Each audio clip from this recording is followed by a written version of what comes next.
Hey, thanks for tuning in to The Island Viper. I want to talk about some things that are going on in retail recently and the impact that could potentially have on the future of some of these toy lines like G.I. Joe, Marvel Legends, even Mattel toys. We're seeing some great deals pop up at places like Ross and Ollie's, and these are closeout stores. So I'm not exactly 100% sure how they get their inventory. I've heard a few different things about that. Like, I know whenever we had all the container ships stuck off the coast, sometimes insurance companies would, like if they sat out there too long and some stuff got damaged, insurance companies would pay out and all of that stuff would be bought out by closeout stores and everything would go to a greatly discounted price below retail. So right now we're seeing G.I. Joe classifieds. This is not part of that, but we're seeing G.I. Joe classifieds from the Zorana wave pop up at places like Ollie's, and these things are like $4.99, $5.99. That's a great deal, but I don't think that it's a good thing. I don't think that it's good for the line. It's obviously good for those of us who are looking for figures to customize, get them cheap and whatnot, but it's just not a good thing for the line. This happened before with G.I. Joe, and people stopped buying at retail and basically just waited for everything to go to clearance. And when that happened, the line died, because obviously if people aren't buying it from retail stores and it's going to a closeout store, that means people don't want the product. I don't think that's necessarily the case with these G.I. Joe classifieds. I think that what's happened is a case of very poor distribution. If you look at the shelves at Walmart, any Walmart that I've been in, I haven't seen more than 2 pegs for classified figures and 2 pegs for the classified retro carded figures.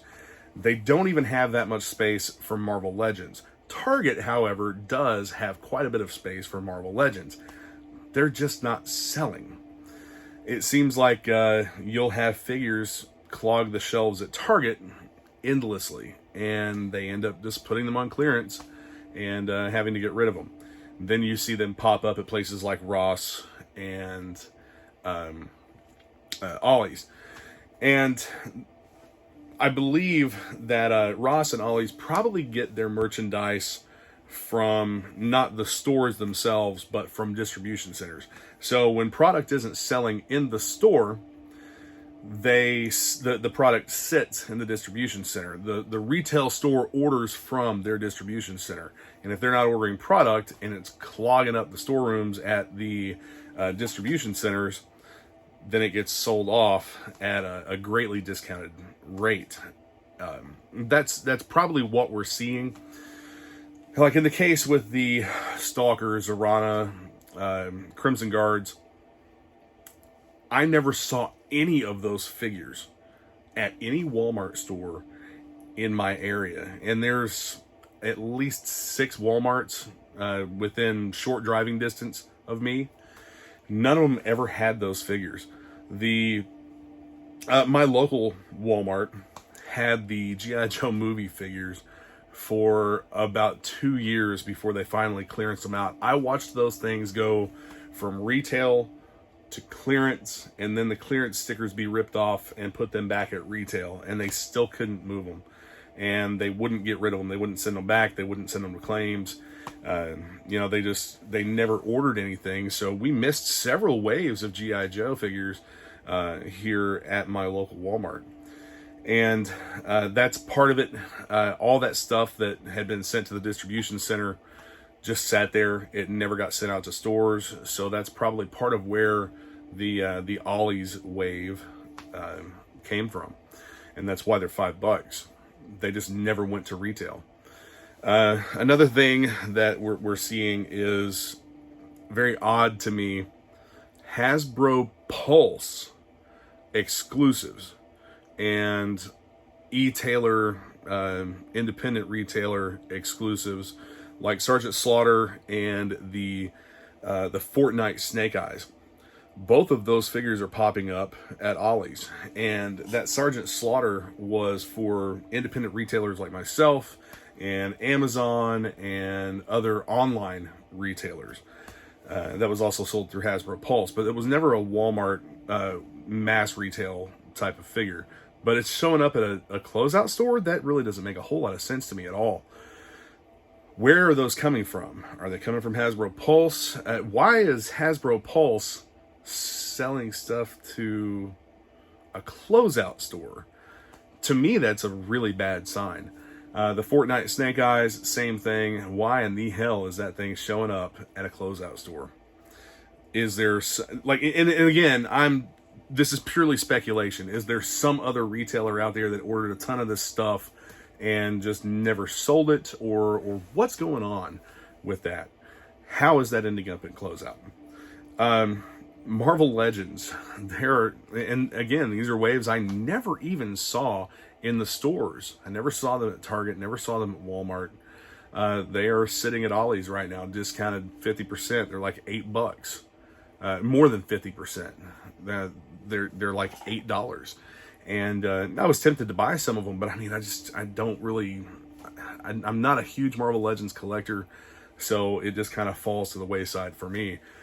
But it just strikes me as very odd, and I don't know if maybe it's a case of they produced way too much product and just couldn't get it to retail, because as we all know, in the last couple of years, product distribution throughout numerous different areas of the consumer world, it's been a total mess trying to get anything anywhere. Like, try to buy furniture. If you try to buy furniture, you gotta wait. Like, we ordered a new dining set, and it literally took 6 months. It's 6 months for that to be delivered to the store.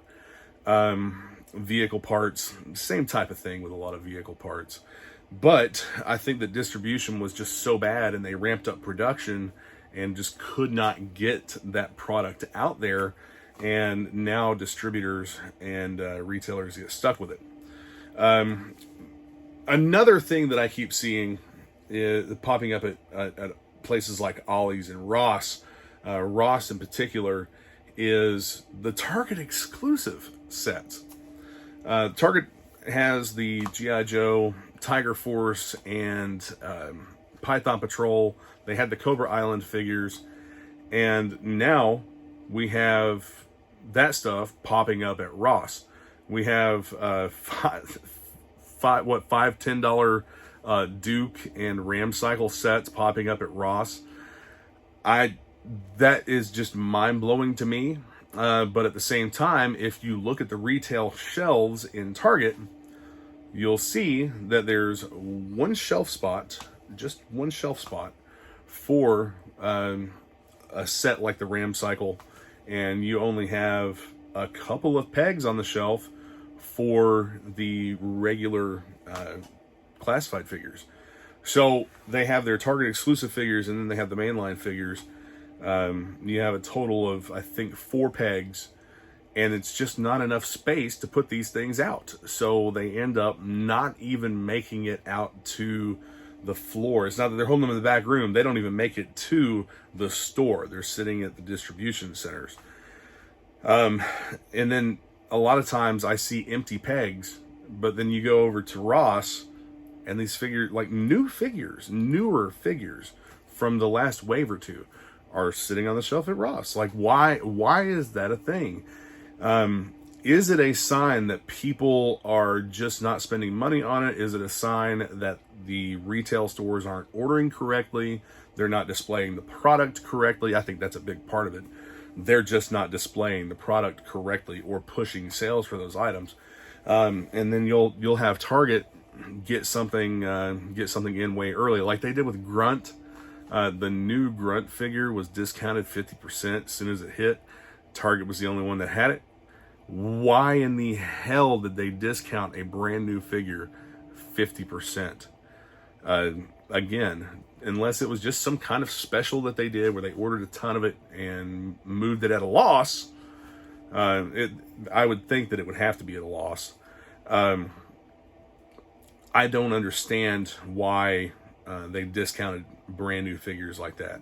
Supposedly it was a glitch in the system that took like 2 weeks to fix, and now Grunt's back up to retail or whatever. And don't get me wrong, I'm not saying that I would rather pay a higher price for products and don't want to find deals like everyone else. It's just that seeing this, to me, is not a good thing for the line. I believe that it breeds a mentality of, oh, it's just going to end up at Ross anyway. I'm going to wait until it goes on clearance to buy it. Well, if you do that, then you are essentially killing out the product line. And I know that a lot of people don't see it that way, or they look at that as like simping to corporate Hasbro or whatever, and that's not the case at all. I want to see this line flourish. It looks to me like it is. I mean, we've got over 100 different figures in the classified line now, but and I don't see any signs of it faltering, but it looks more like a distribution problem to me. If they're going to sell these figures at big box retailers like that, the big box retailers need to properly display their product. They need to have more shelf space, because these things aren't small. I mean, you have these boxes that I think 5 or 6 of them will fit on one peg, and you've got 4 per case. So, and it's 4 figures per case. If they're not ordering enough figures to fill their shelves and properly display a variety, an assortment, you've got what, 5, 6 figures in an assortment in a wave. They don't have enough space to display an entire wave even. So the retailers need to step up and start pushing the product like they should. A lot of you guys are my age. I'm 40. You're my age. You're older, and you remember what it was like going into a retailer back in the 80s and 90s and seeing a huge display like this behind me of G.I. Joe figures. A ton of different stuff. They had huge assortments. They had a variety of vehicles. They had a variety of figures. And you just don't see that at big box retail anymore. It's all just little microscopic sections for a display of certain types of figures. Like, again, even at my local Walmart, which I don't like the way that Walmart does things, but even at my local store, you have in one aisle, you have 2 pegs right on the end for the G.I. Joe classified figures. I was in there the other day, and they had Rock and Roll and Shipwreck. We're in a whole new wave. We have Rock and Roll and Shipwreck on the pegs, $25 a piece. And then in the next aisle, you still have Destro, Gung Ho, Lady J in the retro carded line hanging on 2 pegs. And those 2 pegs are full, and they're not moving because they don't mark anything down at my store. It's literally stays that way for just a ridiculous amount of time. If they would clearance the stuff out, or if they would have a bigger display, then they could put a bigger variety of product out and actually move some of these figures, I think.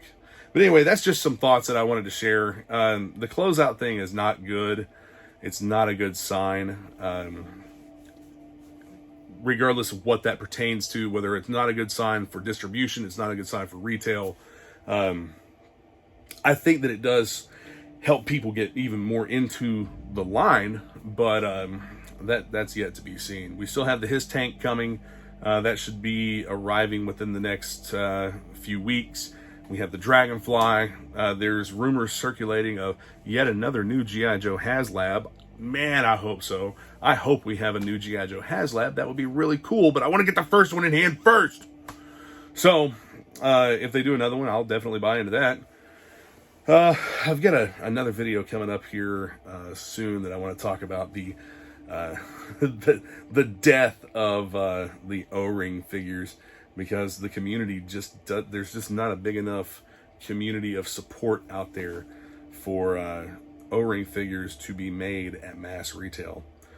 They've tried it, it failed, and I don't know if they'll try it again. Anyway, stay tuned. Hit that subscribe button and the notification bell so you get notified when I post videos. Check out the description for links to other useful things, Amazon links, links to Facebook groups and whatnot. And I'll see you guys around. Thanks for watching.